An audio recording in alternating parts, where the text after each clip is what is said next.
Ayan guys, magpapalit tayo ng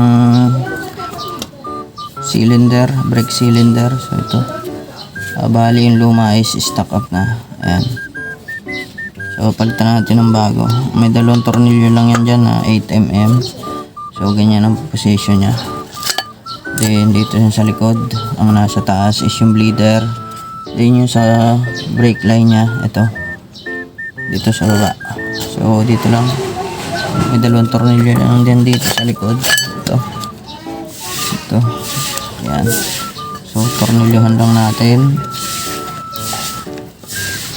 Dalawa yan. 10mm lang tong natin.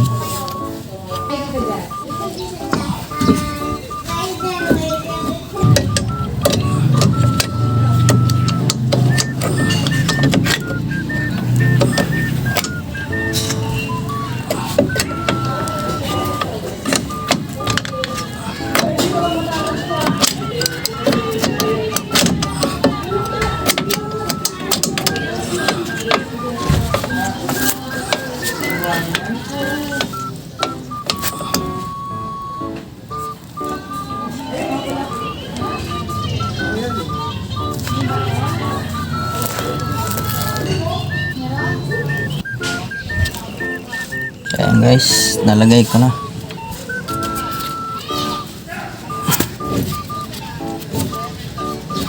So kulang tayo ng isang stud bolt kasi nga utol, wala pa tayo mabilan. So order pa tayo ng stud bolt na siya. So ito okay na to. Stud bolt pa lang kulang.